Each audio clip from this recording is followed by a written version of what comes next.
In this lecture, for History 122, World Civilizations from 1600, we'll be examining Section 11, the Cold War. For our objectives, we will trace the development of the Cold War and understand its causes. We will also try and understand why liberal democracy and capitalism won the Cold War, while communism, particularly Soviet communism, lost. We will also try and understand how nuclear weapons changed the relationship between nuclear powers. We will also try and understand the connection between international politics and the civil rights movement.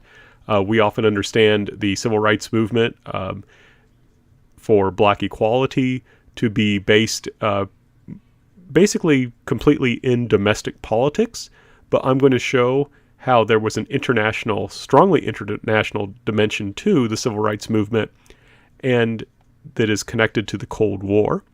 And hopefully we'll also be able to get a little bit of a glimpse into the future. So you may recall how in the World War II section, we discussed how there were basically three major ideologies that were striving for dominance, right? Capitalist liberal democracy, communism, and fascism. Now, fascism is absolutely discredited in World War II because A, the fascists lost, and B, they did some really terrible things like the Holocaust that are discovered and that basically pretty much completely discredit the system. You're going to find very few people today who hold fascist beliefs, and those who do typically will deny that they are in fact fascists. So currently, in this time period, there are basically two major contending different ways of organizing society: communism and capitalist liberal democracy. I'm going to use that phrase capitalist liberal democracy a lot in this section, so I'm just going to abbreviate it as CLD. Some people, when they look back at this time period, they will ask, why couldn't these two systems just get along? What's going on here? Why does there have to be a Cold War? And I'm going to try and explain why that is in this section. So first of all, we have to remember that Winston Churchill, Franklin Delano Roosevelt, both of whom represented Britain and the United States respectively, and capitalist liberal democracy together, were allies with Joseph Stalin, the leader of the Soviet Union and hence international communism, during World War II. But they were very uneasy allies. Remember, they were held together not by any ideological unity. In fact, they had completely different ideological perspectives, right? Communism sees capitalism as the problem. Capitalist liberal democracy sees capitalism as a solution.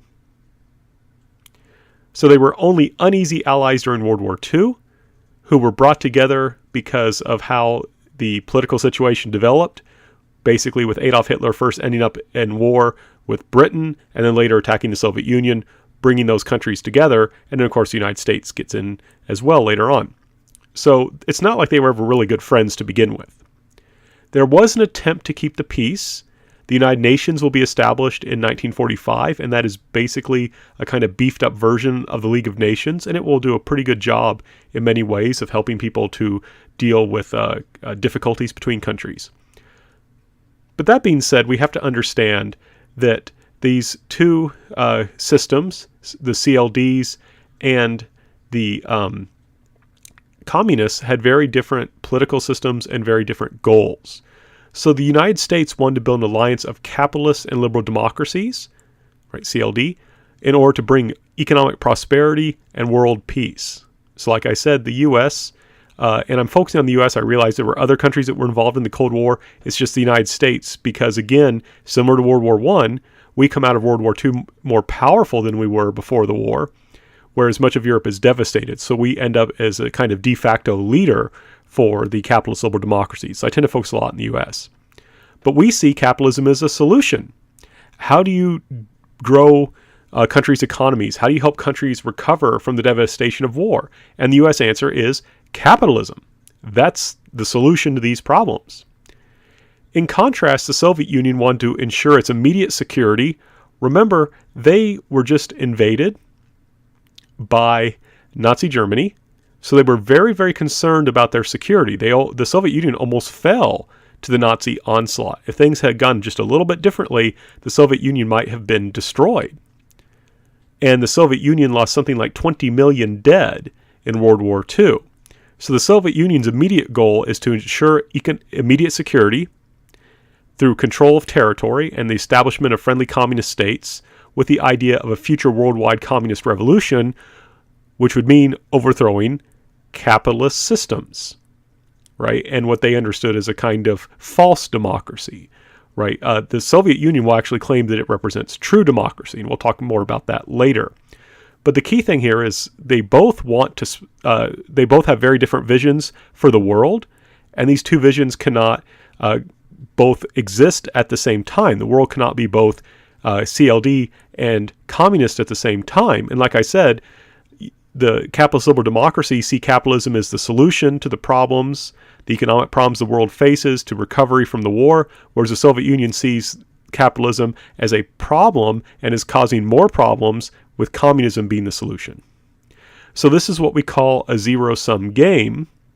Only one side can win, right? You can't be half communist and half non-communist or anti-communist or capitalist, however you want to say it. Only one side can win. So in a sense, we're in a situation very similar to before both world wars. We have not simply two countries, even though I'm focusing here on the United States and Soviet Union. We have two blocks in a sense, right? A CLD block consisting of countries like the United States, Great Britain, France, and multiple other countries, versus a communist bloc, which will, as we'll see later, comes to include places like Poland, East Germany, Romania, eventually China as well. And so we have these two blocks which could easily get into a world war with each other, and this threatens to be more dangerous because now we have nuclear weapons, right, which are capable of destroying much of a city with a single bomb. So this is a very dangerous time, a time when people were very afraid because they had just been through two world wars, and there was a possibility of a third world war, which could be even worse. We now need to go into a little bit more detail about what they understood themselves as fighting for, right? This isn't simply a difference in power. This isn't simply people who were power hungry or greedy, creating a war, even if it's just a Cold War, in order to gain some kind of advantage, right? There is a real ideological difference here, a very different understanding of how the world should be organized, how economy should be organized, how government should be organized, and how society should be organized. So I'll just kind of go through and compare these 6 points, and I think it gives us an idea of how there's this very different understanding of how the way things should be between these two blocks. So for the CLDs, free ownership of property is extraordinarily important, right? The idea that people should be able to own their own property and take care of that property and do what they want with that property is very important. And the CLD reasoning is typically free ownership of property creates a greater productivity. And you can kind of think about it this way, right? If I'm a farmer who owns my own farm and I work hard because I know that the harder I work, the more food I will grow, and the more food I can eat and the more food I can sell, making me more wealthy, that will lead to greater productivity. When farmers are rewarded for their hard work, we have a society in which there is plenty of food, right? Because the farmers are rewarded for working hard and growing more food because they get the profits from growing more food. We're going to have a wealthier society. It's a similar thing with businesses, right? I'm going to develop my own business. I'm going to develop an innovative product because I'm rewarded for doing so. Right? If I work hard and my business prospers, I get the profits, and I'm going to work hard to make sure it prospers, and that creates jobs for other people. That makes services available to other people, right?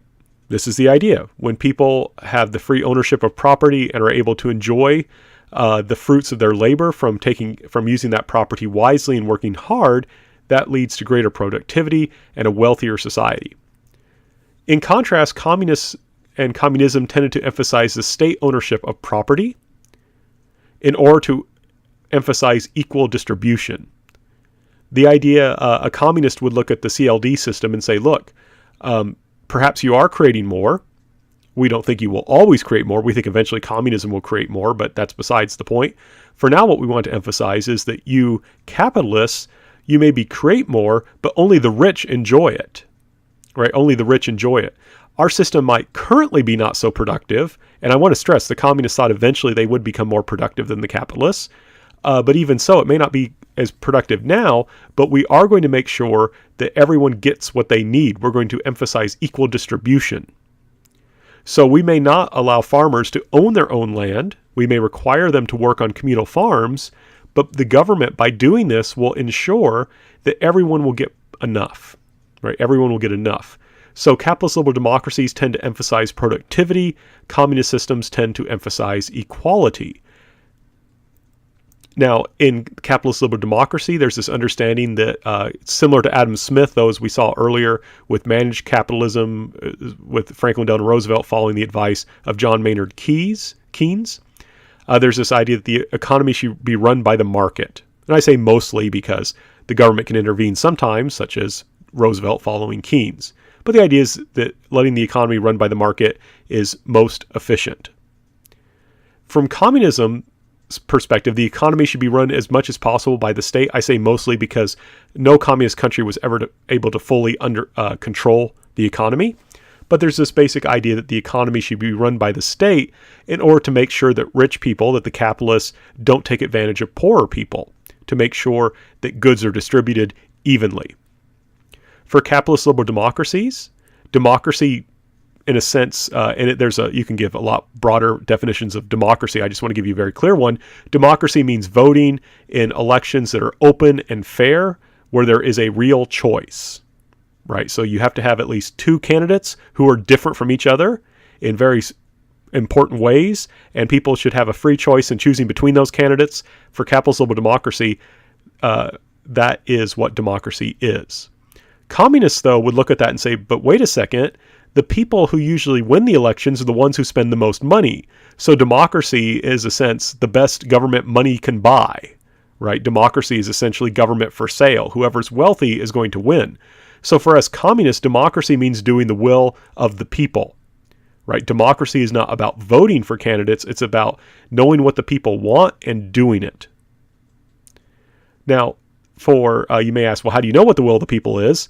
Well, in capitalist liberal democracies, the state is guided by the will of the people made known through voting, right? 3 and 4 are connected. How do we know what the people want? Well, who did they vote for? And you may have polls and things like that to see where people lean. But in communism, the state is guided by communist doctrine, right? What does it mean to do the will of the people? Well, communist doctrine tells us what the will of the people is. And if we do that, if we follow the will of the people as told to us by communist doctrine, that will help people more in the long run.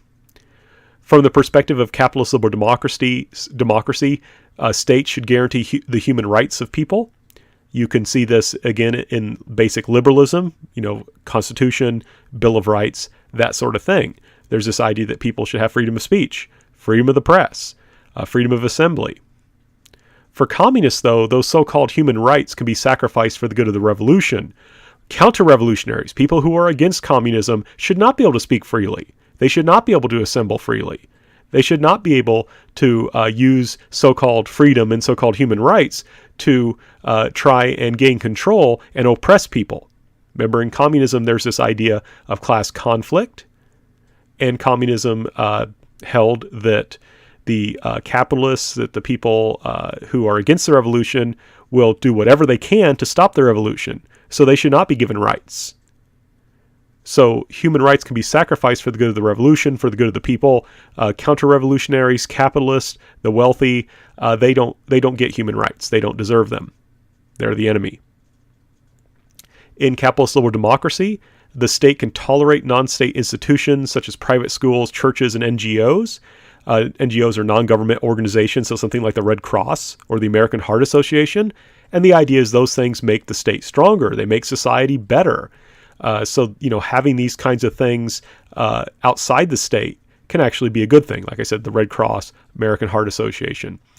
Now, and the state actually encourages these things by allowing you to deduct money you donate to them from your taxes. So if you give money to your church or to a synagogue or to a mosque or any kind of charitable organization, you don't have to pay taxes on it, even if that organization is not directly connected to the government. And in doing so, the government's encouraging you to give to charity. Instead of taking the money for itself, the government says, okay, no, that's fine. You give it to charity. That's helping society. We want you to do that. But in communism, it's understood that the state must eliminate or dominate non-state institutions. They fundamentally pose a threat. We have a communist government. If it's not part of our communist government, it's not really a part of communism, and so we can't trust it. It is a threat to us. Right? So the state in communism must eliminate or dominate non-state institutions. So, having hopefully made clear the different ideological perspectives that these two different blocks, the capitalist liberal democracies and the communists, are working from, I now want to kind of explain to you how the Cold War will actually break out. So, looking at from the perspective of the Soviet Union is very much interested in its security. The Soviet Union suffered massive losses in World War II, like I said, something like 20 million people. And so they want to maintain their own security while also at the same time making the world safe for communism. Currently, this will change very quickly, of course. The Soviet Union was basically the only communist country in the world, and whatever happened to it determined what would happen to communism. As we'll see, that will quickly change. So the Soviet Union wants to maintain its own security, make the world safe for communism. A good way to do that is to expand communism. So, for example, the Soviet Union after World War II will annex territory. Remember, the Soviet Union helps to defeat the Nazis. And to do that, they invaded all the way into Germany, and specifically into Berlin, the capital of Germany, which is kind of in the middle of the country. So what that means is the Soviet Union had troops in places like Poland, Czechoslovakia, Hungary, Romania, Bulgaria, and Latvia, Lithuania, and Estonia. And what they did, in the case of Latvia, Lithuania, and Estonia, they used those troops that were in there to just take over those countries. You'll notice on the map, remember Latvia, Lithuania, and Estonia, 3 countries just to the north of Poland? They are gone. They're independent now. But in this time period, they were annexed by the Soviet Union. The Soviet Union just took it. Which, like I said, this is the problem when the Soviet Union claimed to be anti-imperialist. They just would also take over people's countries, like other people did. In addition, before those troops would leave, right, before the Soviet Union would withdraw its troops, it established communist governments in Eastern Europe. And like I said, places like Poland, East Germany, Czechoslovakia, and Hungary. And this is particularly a problem in places like Poland, Czechoslovakia, and Hungary because these had been functioning liberal democracies before World War II. And they wanted to go back to being capitalist liberal democracies. The majority of people in those countries did not want to become communist, but the Soviet Union had troops there and forced them to become communist. And if the United States or someone else would have tried to stop the Soviets from doing this, this would have led immediately to World War III. So there's a serious problem here from the perspective of the capitalist liberal democracies. From the Soviet Union's perspective, it is merely acting in order to make sure that communism will be safe and that they will not endure another invasion like they did from the Nazis. But of course, from the perspective of the capitalist liberal democracies, this was a serious threat, right? Communism is a threat to the ideals of these countries, but also to their security, right? If you are in West Germany, if you are in Italy, communism is getting really, really close.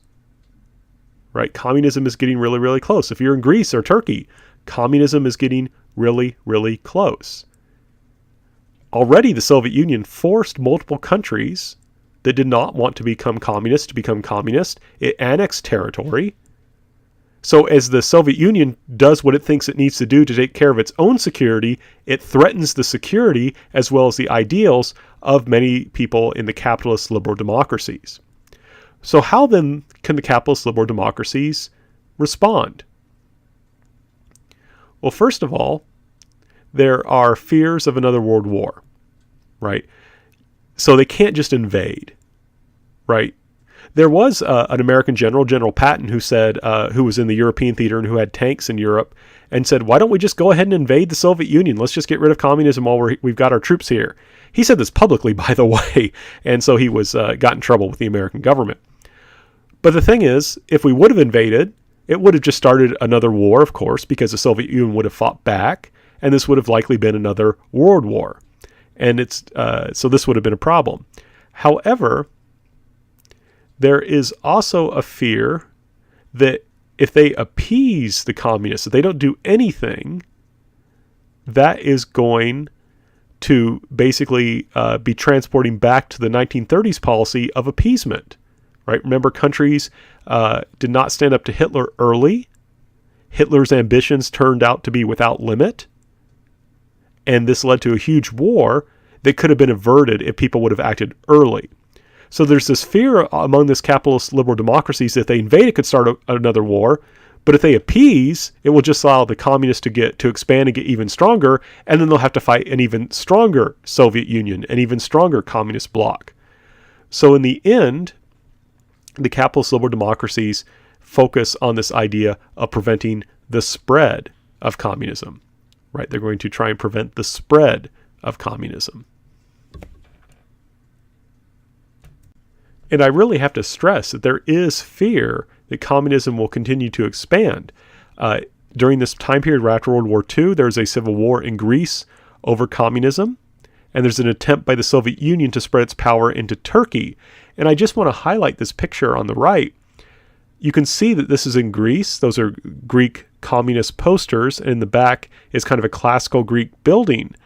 And remember, especially if you took History 121, that Western-style democracy has its beginnings in ancient Greece. And if Greece should become communist, that would seem to imply that it was the eventual fate of all countries to become communist, right? If the birthplace of Western democracy becomes communist, it follows that democracy isn't as good as communism and that all other democracies will become communist. So, like I said, these fears about the expansion of communism are real. And you can see how this is a time of fear, because there's this fear, we can't invade because that'll lead to war, but we're afraid that if we don't invade, we're just going to have to fight another Hitler later on. So, like I said, this really leads to this policy of containment. So what is this policy of containment?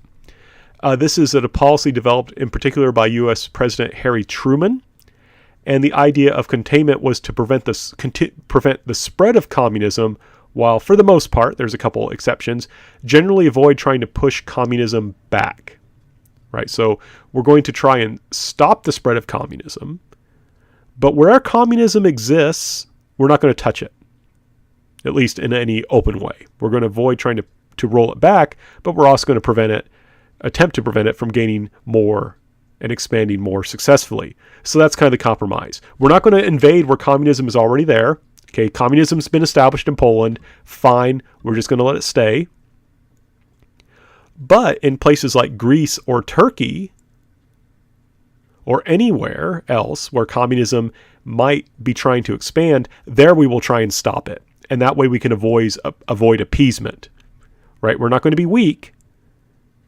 We're going to be strong and try and stop communism where it's attempting to spread while leaving it alone where it already exists.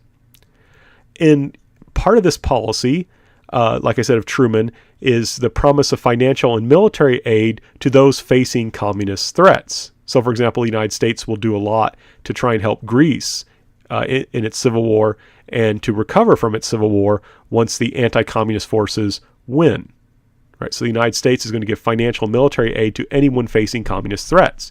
Part of this plan is the Marshall Plan, established in 1948, which had as its goal the idea of aiding the rebuilding of Europe.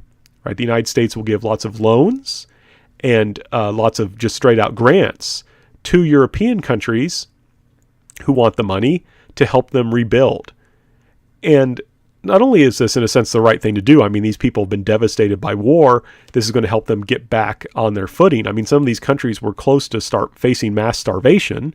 So on one side, this is a good thing to do, but it also has some advantages. First of all, even though we're going to be loaning and giving money to Europeans, we expect them to spend the money buying products from Americans, right? So we're going to loan these farmers money, we're going to give them money, but we expect them then to buy John Deere tractors. But also there's this idea here, if capitalism brings prosperity broadly, then people will support it.